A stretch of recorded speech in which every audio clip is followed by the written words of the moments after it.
ओम नमः सिद्धेभ्यः यदरिता भावेन प्रमुदितमनादरे दुर्यः छलाता सिद्धस्वर्गी गुणगण समर्था सुखनिधि लभन्ते सद्भक्त्य शिवसुखसमाजं चिमुतदा महावीर स्वामी नयनपथिगामी भवतु मे महावीर स्वामी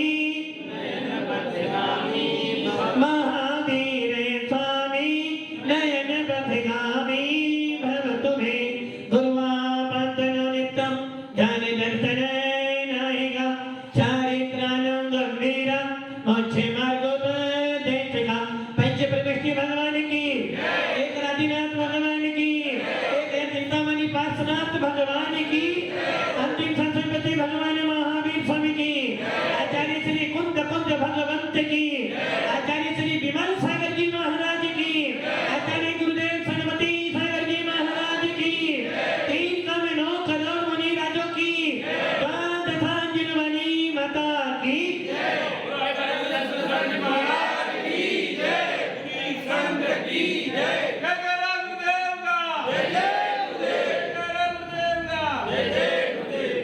भव्य आत्माओं, भगवान महावीर के इस वर्तमान शासन में हम लोग चल रहे हैं और भगवान महावीर ने हम सबको उपदेश दिया है हिंसा परमो धर्म।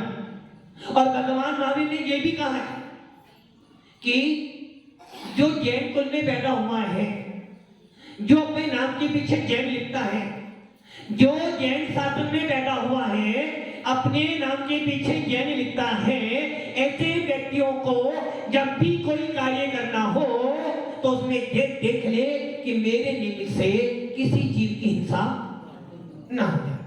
यदि मैं जैन हूं और अपने नाम के पीछे जैन लिखता हूं और यदि मेरी क्रिया करने में किसी जीव की हिंसा होती है तो भगवान महावीर कहते हैं तुझे पाप का बंध कर दिया। इसलिए हम लोग जैन हैं। इसलिए जैन समाज का प्रत्येक व्यक्ति हर पल भावना भाता है कि मेरा किसी जीवों से बैर नहीं, मेरा किसी से बैर नहीं और ना कोई मुझसे बैर बांधे। और भगवान महावीर कह गए हैं यदि आप किसी से बैर बांधते हो, किसी जीव की हिंसा करते हो, किसी जीव को कटु वचन बोलते हो, किसी जीव के साथ में आप छल कपट करते हो तो आपको पाप का बंध होगा। इसलिए जैन शासन के किसी भी कार्यक्रम में, जैन शासन के किसी भी कार्यक्रम में, वाले वो महावीर जयंती का कार्यक्रम हो, आदिनाथ जयंती हो या जैन समाज का कोई साधु का प्रवेश हो रहा हो, कोई रथ महोत्सव हो, प्रशासन को टेंशन नहीं होती है क्योंकि वो जानते हैं कि भगवान महावीर के सिद्धांतों पर ही ये भारत देश स्वतंत्र हुआ है और शांति से चल रहा है। और भगवान महावीर के अनुयायी जो होते हैं वो कभी भी किसी को छेड़ते नहीं। भव्य आत्माओं, आज का पावन दिवस भगवान चंद्र प्रभु हमारे अष्टम तीर्थंकर, जिनका जन्म बनारस के पास चंद्रपुरी में हुआ और इनका मोक्ष शाश्वत क्षेत्र सर्वेश शिखर में हुआ। भगवान पारसनाथ किसी भी मंदिर में चले जाना, किसी भी गांव में चले जाना, किसी भी जैन समाज के व्यक्ति से मिल लेना, उसे एक नाम तो जरूर याद मिलेगा। भगवान महावीर के बाद यदि कुछ नाम याद होगा तो वो होगा चिंतामणि पार्श्वनाथ भगवान का नाम। और आज भगवान पारसनाथ ने जन्म लिया बनारस और मोक्ष ने शाश्वत क्षेत्र शिखर में। ऐसे पावन दिन में, जिस दिन में भगवान पारसनाथ ने कर्मों का अंत कर मोक्ष प्राप्त किया और चंद्रपुर भगवान जिन्होंने उसी स्थल से अपने विनाशकारी, जो आत्मा को विनाश करने वाले थे, जो आत्मा के स्वभाव को घटने वाले थे, जो आत्मा का पतन करने वाले थे, ऐसे घाटिया कर्मों का विनाश कर शाश्वत धाम को प्राप्त किया। भव्य आत्माओं, जैन समाज बहुत कम है। जबकि पूरे विश्व में देखें या इंडिया में देखें, अन्य संप्रदायों की अपेक्षा जैन समाज कितनी है? मुट्ठी भर, मुट्ठी भरी है। यदि हम देखें वोट बैलेंस देखें तो जैन समाज का वोट सबसे कम आता है और अन्य समाजों का वोट बहुत ज्यादा आता है। किंतु जैन समाज मुट्ठी भर जरूर है, किंतु जैन समाज मुट्ठी जब बन जाती है तो क्या होता है? बड़े बड़े व्यक्ति को भी धराशायी। जैन समाज का व्यक्ति किसी भी गांव में नगर में एक भी होगा तो वो बलवान होगा। जैन समाज कम हो सकती है, जैन समाज अल्प हो सकती है, जैन समाज कमजोर नहीं हो सकती है। जैन समाज का सिद्धांत है हम किसी को छेड़ेंगे नहीं, क्योंकि हमने सुना है, पढ़ा है, मैत्री भाव जगत में मेरा सब जीवों पर मित्र। भगवान महावीर कह गए हैं कि 4 सिद्धांत अपनाना, सबके प्रति मैत्री भाव। जैन हो, अजैन हो, शत्रु हो, कोई भी हो, सबके प्रति मित्रता। और जैन वही है जिसका कोई शत्रु तो सबके प्रति मैत्री भाव मानना। क्योंकि हम पढ़ते हैं हमारे मुनिराज जो अहिंसा धर्म का अच्छी तरह से पालन करते हैं, और ये तो भारत ही नहीं पूरा विश्व जानता है कि जैन समाज जितनी रीति से अहिंसा धर्म का पालन करता है अन्य कोई समाज नहीं कर सकते। और पूरा विश्व ये भी जानता है जब तक इस भारत में मुनि साधु संतों का अस्तित्व है तब तक भारत को कोई गुलाम नहीं बना सकता। जैन मुनि प्रति क्षण दिन में 3 से 5 बार क्या बोलते हैं? खम्मामि सवे जीवाना सवे जीवा खमत्तु मे मित्ति में सो भूदेशो वैरम मंजुम नगेन भी। मैं सबको क्षमा करता हूँ, सब जी मेरे को क्षमा करे, मेरा किसी से बैर नहीं और मेरी सबसे मित्रता। ये भावना मुनि भावना है।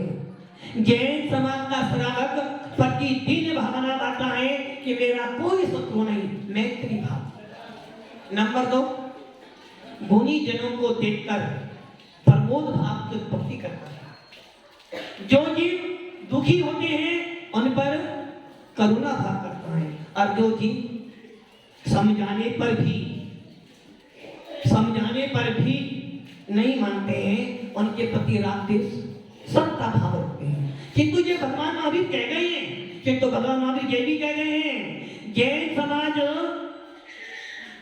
कम हो सकती है किंतु कमजोर नहीं हो सकती है। जैन समाज किसी को छेड़ती नहीं है, जैन समाज किसी को छेड़ती नहीं है। यदि कोई उसे छेड़ दे तो फिर उसको छोड़ दीजिए। जैन समाज का सिद्धांत है आप बैल मुझे मार, ये काम हम नहीं करते। जैन समाज के व्यक्ति किसी के काम में पड़ते नहीं है। जैन समाज का व्यक्ति कभी किसी की लड़ाई के अंदर फंसता नहीं है, और यदि कोई उसे फंसा देता है तो फिर उसको छोड़ता नहीं है। आप बैल मुझे मार, ये नीति किनकी है? अन्य संप्रदायों की है। किंतु जैन समाज की बात है कि ना हमें बैल चाहिए और ना मारना है, किंतु यदि कोई हमें छेड़ने आएगा तो छोड़ने वाले। और सही जैन मुनियों की बात, हमारे मुनियों के पास प्राचीन इतिहास उठा के देख लेना। जिस समय अकबर ने दिल्ली में ये आदेश दिया था कि जो धर्म गुरु अपना प्रभाव दिखाएंगे वही धर्म यहाँ पर रहेगा। जैनियों के पास कोई साधु नहीं था, 6 महीने मांग के लाए थे और अक्की बार गए थे, और जब अक्की बार गए तो वहां पे साधु था जिनका नाम था विद्यासागर, अक्की बार, आज से बहुत साल पहले बात। उसके बाद बोले भगवान ऐसी ऐसी बात है, अकबर ने फरमान दिया है कि जो गुरु आकर अपनी से करेगा उसका शासन यहाँ चलेगा। महाराज बोले बैठ जाओ, देखेंगे भी बहुत समय। 6 महीने में मात्र 1 रात बाकी थी। बोले कल सवेरे दिल्ली चलना है। कहाँ जाना है? दिल्ली जाना है। सब लोग बोले महाराज दिल्ली नहीं है, अब की बात महाराज कर्नाटक में आता है और दिल्ली कितनी दूर है? बोले कोई बात नहीं, चिंता नहीं करना। दिगंबर साधुओं को कमजोर नहीं समझना। दीपायन मुनिया को देखा ना आपने? विष्णु कुमार को देखा ना? विष्णु कुमार ने 700 मुनियों का उत्तर दूर करने के लिए विशाल रूप बनाया, पूरा भूमंडल कांप उठा। राजा सैनिक बिंबिसार, जब बिंबिसार ने अति करी तो एक दिगंबर मुनिराज यशोधर मुनिराज ने उसे बिंबिसार को भगवान महातिकानंद भक्त बना दिया, मुख्य श्रोता बना दिया। सिकंदर, पूरा विश्व सम्राट सिकंदर जब कल्याण मुनि के पास में गया तो उसने अपना हेड चढ़ा दिया कि तुमसे बड़ा कोई संत। तो जैन मुनियों को कमजोर नहीं समझना। और जैन मुनि की बात छोड़ो, हमारा तो एक सलामत इतना मजबूत होता कि अग्नि पर आ जाए तो पूरी सत्ता परिवर्तित कर सकता है। भव्य आत्माओं, जैन मुनि हमेशा उपदेश देते हैं भैया हमें किसी से बैर नहीं बांधना, परस्पर में सबका सहयोग करो। कोरोना आया, सरकार को जरूरत पड़ी धन की, जैन समाज ने खुले हाथों से दान दिया। जब जब भी टैक्स लगता है, सबसे ज्यादा टैक्स अभी कोई समाज देती है तो जैन समाज देती है। जब जब भी देश पे राष्ट्र पर आपत्ति आती है तो जैन समाज हर प्रकार का सहयोग करती है। अब आपको जैन समाज तो वो जैन समाज है जो पानी भी छान कर पीती है। जैन समाज रात में खाना पसंद नहीं करती है। यदि किसी जैन व्यक्ति की थाली में आलू आ जाता है तो भोजन छोड़ देता है। वास्तविक जैन होगा तो जैन समाज का व्यक्ति बाहर सड़कों पे जाकर दारू नहीं पीता है और जैन समाज के व्यक्ति बड़े बड़े पदों पर भी विराजमान होते हैं। और आपको ध्यान हो, इंदौर में मिश्री लाली गंगवाल मुख्यमंत्री थे, उस समय एमपी के मुख्यमंत्री थे और केंद्र सरकार ने बोला था कि आपसे इतना मांस जाना है विदेश में। उन्होंने मना कर दिया कि मैं जैन हूं, मैं इस्तीफा दे सकता हूं किंतु मैं मांस निर्यात नहीं कर सकता हूं। आपके गृह मंत्री उज्जैन वाले प्रकाश चंद जी उज्जैन के केंद्रीय मंत्री थे, जैन थे, ईमानदार थे और जब मरे तो उनके घर में कुछ भी नहीं मिला। तो जैन समाज मेहनत का खाती है, मेहनत का। जैन समाज दूसरों की संपत्ति पर नजर नहीं रखती, किंतु वो ये भी कहते हैं जैन समाज के लोग और भगवान महावीर कह रहे हैं किसी के गले नहीं पड़ना।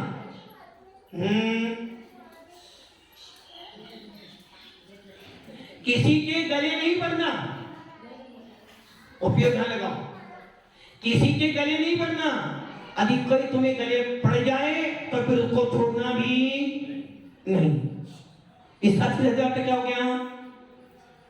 कोई तुम्हें छेड़े तो छोड़ना नहीं और जान लो कि किसी को छेड़ना नहीं। गांधी जी ने क्या बोला? कभी तो ये थप्पड़ मारे तो दूसरा गला आगे कर देना, सही है ना? गांधी जी ने ये बोला था। गांधी जी ने ये भी बोला था अपनी स्वाधीनता मत छोड़ना। गांधी जी ने ये भी बोला था विदेशी छोड़ो स्वदेशी अपनाओ। और महात्मा गांधी ने भी युद्ध किया।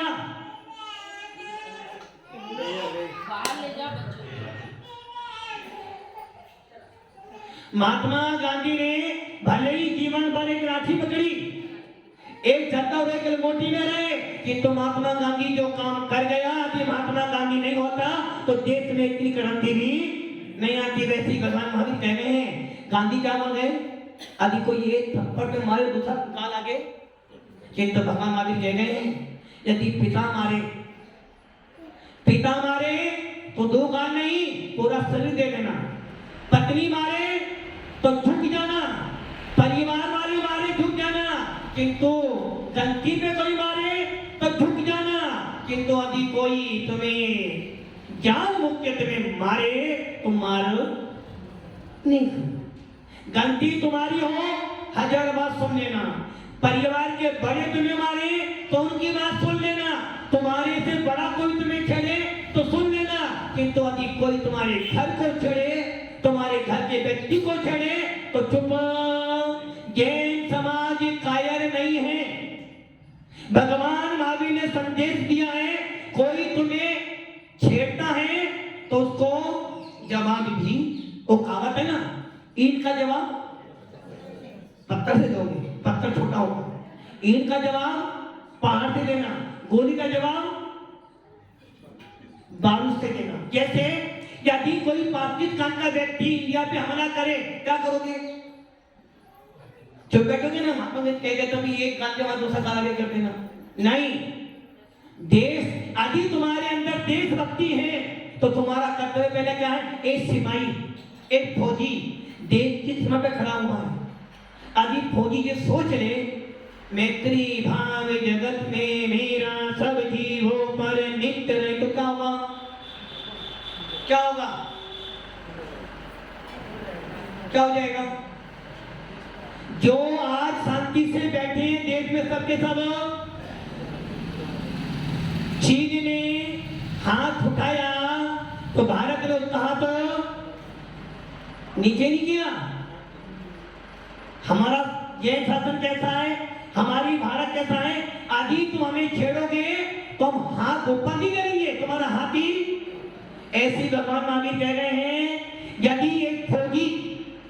यदि वो फौजी अपनी ड्यूटी पर ये विचार कर ले, भैया हिंसा परमो धर्म की ओर, तो क्या होगा?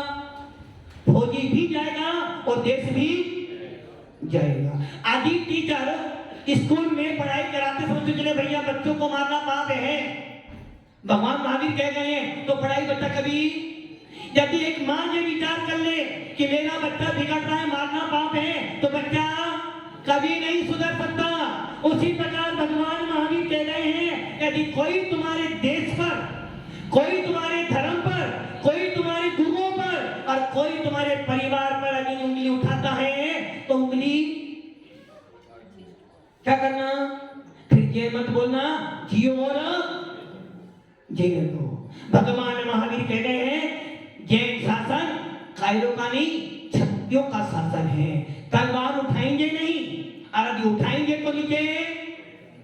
तलवार कब उठेगी? एक क्षत्रिय तलवार को उठाता है अपनी रक्षा करने के लिए, देश की रक्षा करने के लिए, परिवार की रक्षा करने के लिए और जीवों को सुरक्षित रखने के लिए। उसी प्रकार भगवान महावीर कह रहे हैं, जियो और जीने दो। जैन समाज जब जब आपत्ति आती है तो खुले हाथ से दान देता है, और ये बात सारे नेता जानते हैं, सारे ऑफिसर जानते हैं कि जैन समाज ने कभी भी जानबूझकर किसी को छेड़ा। आपके इतने बड़े बड़े कार्यक्रम होते हैं, भले गोमतीर्थ का अभिषेक हो या कोई और कार्यक्रम हो, जैन समाज दोनों हाथों से दीन दुखियों को भी देती है, गवर्नमेंट को भी देती है। और भव्य आत्माओं, जब जब कोई आपत्ति आती है तो जैन समाज सबसे आगे संथारा हुआ था, याद है आप लोगों को? 2011 जिस समय हाई कोर्ट ने ये आपत्ति लगाई थी कि जो जैन साधु समाधि वरण करते हैं, संथारा करते हैं, वो आत्महत्या है। पहले जैन समाज ने बहुत प्रयास करा भी मान जाएंगे, मान जाएंगे, मान जाएंगे, हुआ क्या? नहीं सुनी, किंतु वो समझे कि जैन समाज कमजोर है। एक ध्यान रखना, जैन समाज पहले करती बात, क्या करती है? पहले बात, पहले बातों से मान ली, और जब बातों से नहीं हो तो कि आचार्य कौन कौन स्वामी कह गए हैं, हम नहीं कह रहे, कौन कौन स्वामी समय साहब ने कह गए हैं। 2 प्रकार के जीव होते हैं, आर्य और एक मलेच्छ। आर्य मतलब जो धर्म करते हैं, और मलेच्छ मतलब जो कुछ जानते नहीं। तो कौन कौन स्वामी कह गए हैं, यदि तू किसी आर्य को मलेच्छ भाषा बोलेगा तो समझ में आने वाली, यदि किसी विदेशी व्यक्ति को तुम हिंदी में बोलो तो क्या कहेगा वो? क्या बोलो भैया? अंग्रेजी को अंग्रेजी में बोलना पड़ेगा, हिंदी वाले को हिंदी वाले। वैसे कौन कौन स्वामी कह गए हैं, आर्य को आर्य की भाषा, गुरुजी आर्य को आर्य की भाषा और मलेच्छ को मलेच्छ की भाषा। वैसे ही यदि कोई हमारे देश पर, हमारे धर्म पर, हमारे गुरुओं पर, हमारे परिवारों पर आदि उंगली उठाएगा तो हम उंगली उसकी साबुत रहने देंगे नहीं। वैसे ही भव्य आत्माओं, आज जिन भगवान पारसनाथ का और गंगा पर्व का मोस्ट कल्याण बना रही है, पूरी जैन समाज जहां जहां होंगे बड़े उत्साह से बना रही है। किंतु दुर्भाग्य है जैन समाज का, दुर्भाग्य है जैन समाज का कि जहां से वो जीव मुक्त गए, ऐसा वो सम्मेद शिखर जो हमारा शाश्वत क्षेत्र है, शाश्वत अनादि निधन क्षेत्र है, जहां से हर साल हर बार अनादि से हमारा वो क्षेत्र है और अनंत काल तक रहेगा। और जब जब भी तीर्थंकर पैदा होंगे वहीं से मोक्ष। और भव्य आत्माओं, एक तो नहीं, लाखों की लोगों में लोग जाते हैं कहां पर? शिखर जी। और ये सोचते हैं कि मैंने एक बार, कितनी बार? अभी मैंने एक बार भाग सही शिखर जी की वंदना कर ली तो ये निश्चित हो गया कि मैं भव्य जीव हूं, मैं अभव्य नहीं हूं। और यदि मैंने एक बार उस क्षेत्र की वंदना कर ली तो मैं नरक और तिरकाइयों में नहीं जाऊंगा। और जब वो शिखर जी की वंदना करना जाता है, सवेरे से लेके भले शाम को 7 बज जाए, भूखा प्यासा नंगे पैर वंदना करता है। 27 किलोमीटर, कितना?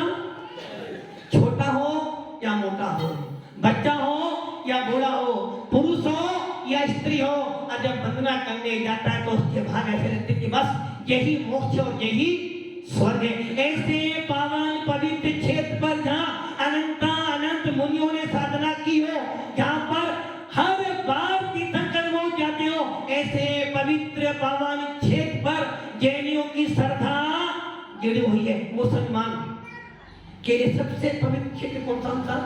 मक्का, मक्का मदीना।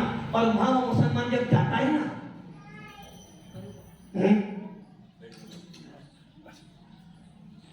जब वो वहां जाता है ना, एक पेड़ की पत्ती भी नहीं तोड़ता। क्यों? से पता है मैं कहां जा रहा हूं?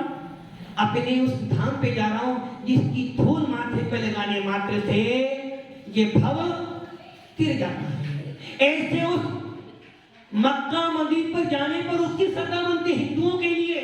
काशी, उज्जैन, बालाजी जब वो जाता है तो उसे लगता कि बस जीवन में मैंने बहुत बात किया, बस एक बार मैंने अभी अयोध्या में कदम रख लिया, राम को ढप लिया, तो मेरे सारे पास एक सिख जब गुरु नानक के पास जाता, अमृतसर जाता, सोचता कि बस मेरा सारा काम पूरा हो गया। तो भक्ति आत्माओं, एक जैन व्यक्ति जब शिखर जी जाता है तो अपनी श्रद्धा लेकर जाता है। जब वो शिखर जी जाता है तो ये विचार करता, बस आज मैंने वंदना कर ली तो समझना मेरे जीवन में बहुत बड़ा पुण्य कमा लिया। जैन समाज के लिए सबसे बड़ा पवित्र क्षेत्र है सम्मेद शिखर। चित्त भक्ति आत्माओं, जैन समाज का चुप रहना इसका मतलब ये नहीं कि जैन समाज कायर है। गिरनार जी के माने चुप रहे तो गिरनार जी के अस्तित्व हट रहा है। केसरी जी के लिए चुप रहे तो केसरा जी लफड़े में पड़ा हुआ है। शिवपुरी में गए तो वो लफड़े में पड़ा हुआ है। किंतु भव्य आत्माओं, आज आपका सम्मेद शिखर भी गवर्नमेंट कह रही है झारखंड की कि ये क्षेत्र कैसा बनेगा? पर्यटक स्थल बनेगा।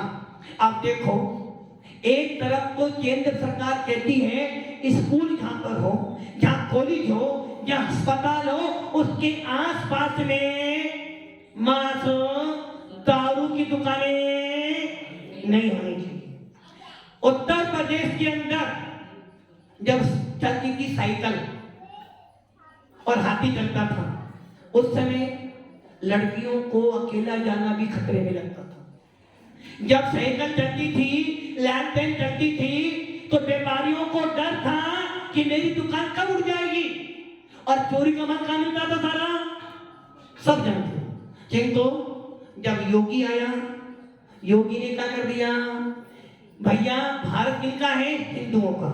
हिंदुस्तान हमारा है। और योगी ने जाकर क्या कर दिया? सारे नगरों के नाम हिंदू कर दिए। अभी तक तो लोग कहते थे कि हमारा हमारा, किंतु योगी ने कह दिया नवरात्रि आएंगे तो हिंदू वर्ष शुरू हो जाएगा। योगी ने किया, बुलडोजर चलाया सबके ऊपर। और आज यूपी के अंदर एक अकेली लड़की रात के 2 बजे भी अकेली जाएगी तो कोई उस पर हाथ। जब एक योगी इतना हल्ला कर सकता है तो ये समझ लेना, यदि जैन समाज का साधु संत एक हो गया, जैन समाज जुड़ गई तो पूरी की पूरी केंद्र सरकार भी हिल सकती है। भव्य आत्माओं, आज हमारा पावित क्षेत्र सम्मेद शिखर को पर्यटन क्षेत्र घोषित किया। किसने किया? किसने किया? एक व्यक्ति ने, झारखंड सरकार के एक व्यक्ति ने किया। अब आप ये सोच लो, जब एक व्यक्ति इस साइन करने से एक क्षेत्र को पर्यटन से घोषित कर सकता है, यदि जैन समाज के एक व्यक्ति के 2 हाथ हैं, यदि वो 2 हाथ फूट गए तो 78 करने वाले की दशा क्या बनेगी? यदि जैन समाज चाहे तो सरकार पलट सकती है। इसलिए ये ना समझना कि जैन समाज चुप बैठी है तो कायर है। जैन समाज सोचती है जो काम शांति से हो जाए, जो काम कलम से हो जाए, उसके लिए हथियार।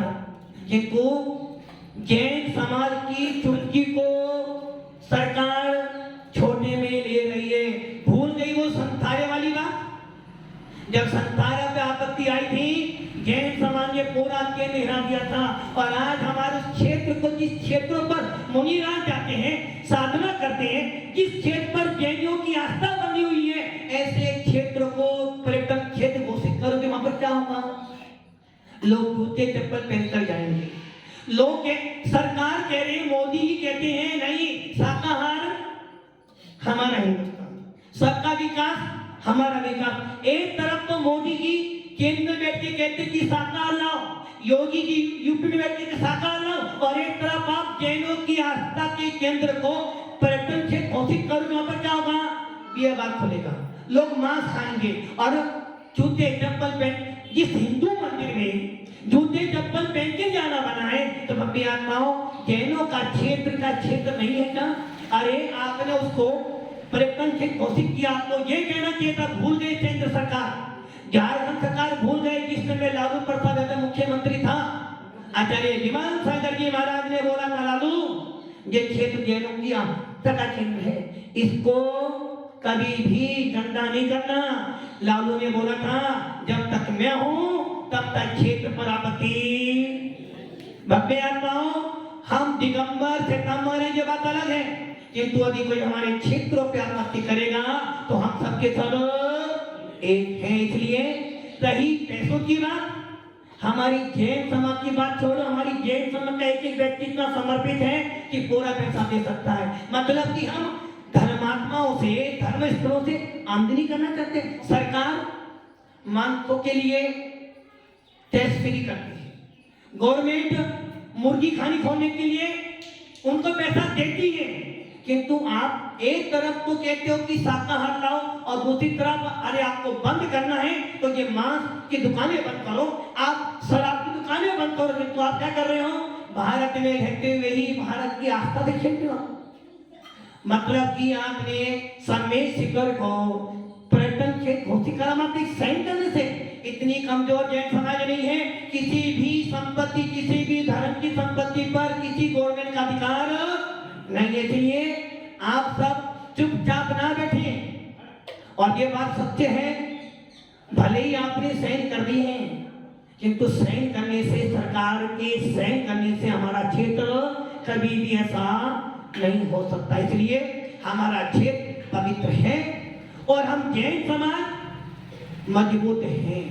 भगवान महावीर का शासन बहुत मजबूत है। इसलिए अपने अपने मोबाइल का इस्तेमाल करो, हर घंटे में अपनी न्यूज डालो कि सम्मेद शिखर हमारा है, और उस पर जो ये आंख लगाएगा तो हम उसकी आंख को देना नहीं देंगे। ये ध्यान रखना, यदि आप भी चुप हो जाओगे तो तुम्हारे हाथ से तुम्हारा क्षेत्र चला जाएगा। परिवार की रक्षा करते हो, दुकान की रक्षा करते हो, देश की रक्षा करते हो। उसी प्रकार आज भगवान महावीर कह रहे हैं कि आज ये सिद्धांत नहीं बोलना जियो जीने दो, आज सिद्धांत ये बोलना जो हमें छेड़ेगा उसे हम छोड़ने वाले नहीं हैं, जो हमें छेड़ेगा उसे हम इस हैं। हम भगवान महावीर की संतान हैं। राम ने भी, राम कौन थे? महापुरुष थे। राम भी मुनि साधु संतों की सेवा करने वाले थे, किंतु जब राम ने देखा, लोग कहते हैं कि राम ने रावण से युद्ध किया। क्यों किया था? क्यों किया था? धन के लिए? हाँ, सीता को। सीता कौन थी? उनकी पत्नी। मतलब कि एक राम महापुरुष पत्नी के पीछे भाग रहे थे? नहीं, राम जानते थे सीता दूसरी आ सकती है, और सीता सती है, और जो सती को छुएगा वो जल जाएगा।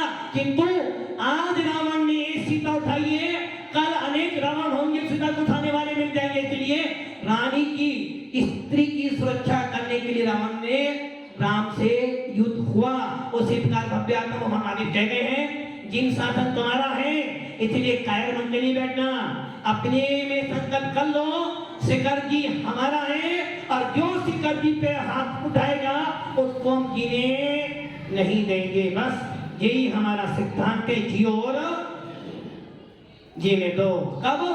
जब कोई हमें नहीं छेड़ेगा। इसलिए मैं कहता हूं, आप सबको मिलजुल कर अपने स्तर पर ही इस काम को करना है, वरना सरकार जेलों से वोट लेती है, नोट लेती है, सपोर्ट नहीं करती। गृह मंत्री अमित शाह, केंद्रीय गृह मंत्री अमित शाह जी, क्या उनको नहीं पता कि जिस क्षेत्र पर लाखों लोग जाते हैं, ऐसे क्षेत्र को पर्यटन क्षेत्र घोषित कर रहे हैं? एक आना चुनाव आ रहे हैं, और ये निश्चित है कोई भी हमारे क्षेत्र को छीन नहीं सकता। बस थोड़ा तुम्हारा सहयोग होगा तो क्षेत्र तुम्हारे हाथ में मिल जाएगा। इसलिए हम सब मिलकर अपने देश की, अपने धर्म की सुरक्षा करें। ओम नमः सिद्धे जिनवानी स्तुति।